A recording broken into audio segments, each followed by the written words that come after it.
తెలంగాణ కలెక్టర్లు, ఎస్పీలు, police కమిషనర్లతో CM Revanth Reddy కాసేపట్లో కీలక సమావేశం నిర్వహించనున్నారు. క్షేత్రస్థాయి పాలనపై దృష్టి సారించిన సీఎం రేవంత్ సచివాలయంలో సమీక్ష చేయనున్నారు. ఇప్పటికే సచివాలయానికి చేరుకున్నారు సీఎం. ఈ సమావేశానికి సీఎస్, డీజీపీ, ప్రభుత్వ శాఖల ముఖ్య కార్యదర్శులు, అన్ని జిల్లాల కలెక్టర్లు, ఎస్పీలతో పాటు సిపిలు హాజరు కానున్నారు. ప్రధానంగా 9 కీలక అంశాలపై సమగ్రంగా చర్చించనున్నారు. ప్రజాపాలన, ధరణి, వ్యవసాయం, ఖరీఫ్ సాగు, సీజనల్ వ్యాధులపై ఈ సమావేశంలో సీఎం రేవంత్ చర్చిస్తారు.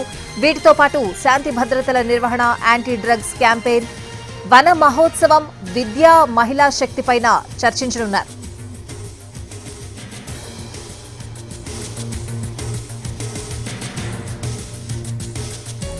క్షేత్రస్థాయిలో పథకాలు ఎలా అమలవుతున్నాయి, ప్రజలు ఏమనుకుంటున్నారు, రైతుల సమస్యలేంటి, ధరణితో ఎదురవుతున్న ఇబ్బందులను ఎలా పరిష్కరించాలి, పంటలపై వర్షాల ప్రభావం ఎంతవరకు ఉందో సీఎం రేవంత్ రెడ్డి తెలుసుకోనున్నారు. ప్రభుత్వ పథకాలను విస్తృతంగా ప్రజల్లోకి తీసుకువెళ్లడంపై దృష్టి సారించాలని కలెక్టర్లకు దిశానిర్దేశం చేసే అవకాశం ఉంది.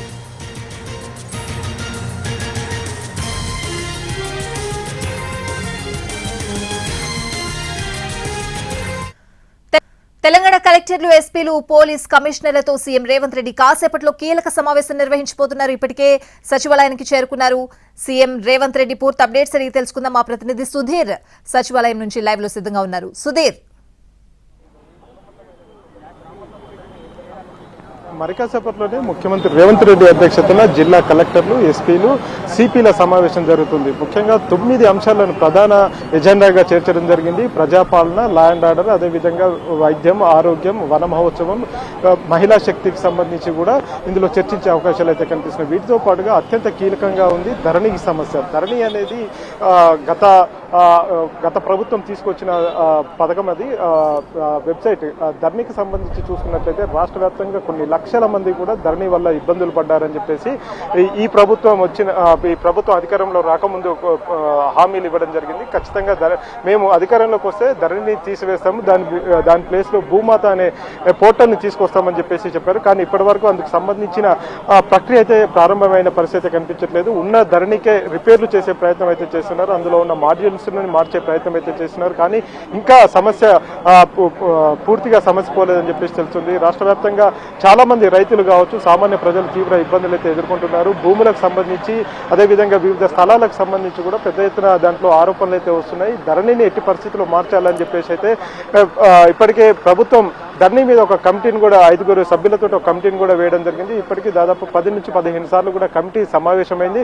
కమిటీ సమావేశమై పలు కీలక నిర్ణయాలు తీసుకుంది. త్వరలోనే రెవెన్యూ యాక్ట్ ను కూడా తీసుకురావాలని చెప్పేసి అయితే ధరణి కమిటీ సూచించినట్టుగా కూడా తెలుస్తుంది. అంతేకాకుండా ఇటు రెవెన్యూ వ్యవస్థను బలోపేతం చేయాలంటే ఖచ్చితంగా మళ్ళీ విఆర్ఓ వ్యవస్థ ఉండాల్సిందే అని చెప్పేసి ఇప్పటికే సూచించారు. ఎందుకంటే ఇప్పటికీ విఆర్ఓలు ఇప్పటికీ గ్రామీణ స్థాయిలో లేరు. వారికి సంబంధించి చాలా పనులు పెండింగ్ లో ఉన్నాయి. ఇప్పటికీ ఒక రైతుకు వచ్చిన సమస్యను కావచ్చు, రైతు భూ సమస్యను వాటిని పరిశీలించాలంటే ఖచ్చితంగా విఆర్ఓ అందుబాటులో ఉండాలి. కానీ రాష్ట్ర వ్యాప్తంగా విఆర్ఓలు ఎవరు కూడా లేకపోవడంతో ఈ సమస్య చాలా జటిలంగా మారిందని చెప్పేసి ధరణి కమిటీ ముఖ్యమంత్రి రేవంత్ రెడ్డికి ఒక మధ్యంతర నివేదికను అయితే సమర్పించి ఇందులో చాలా సమస్యలు అయితే ఉన్నాయి. దాదాపు 109 సమస్యలను గుర్తించారు.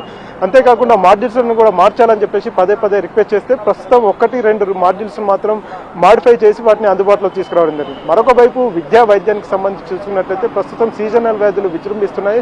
గ్రామీణ ప్రాంతాల్లో సీజనల్ వ్యాధులను నిర్మూలించడానికి, అరికట్టేందుకు ఇటు వైద్యాధికారులు క్షేత్రస్థాయికి వెళ్లి పరిశీలించి అక్కడ రోగులను పరిశీలించాలని, పరీక్షించి వారికి కావాల్సిన మందులను ఇవ్వాలి, సజెషన్స్ చేయాలని చెప్పేసి ఇప్పటికే ముఖ్యమంత్రి పలుమార్లు వైద్య ఆరోగ్య శాఖ మీద రివ్యూ చేసిన సందర్భంగా చెప్పడం జరిగింది. ఇదే కాకుండా ల్యాండ్ ఆర్డర్ సమస్య చూసుకున్నట్లయితే ఇటీవల కాలంలో ల్యాండ్ ఆర్డర్ సమస్య చాలా జటిలంగా మారిందని చెప్పవచ్చు. రాష్ట్రంలో ఎటు చూసినా హత్యలు జరుగుతున్నాయి, మానభంగాలు జరుగుతున్నాయి, కిడ్నాపులు జరుగుతున్నాయి.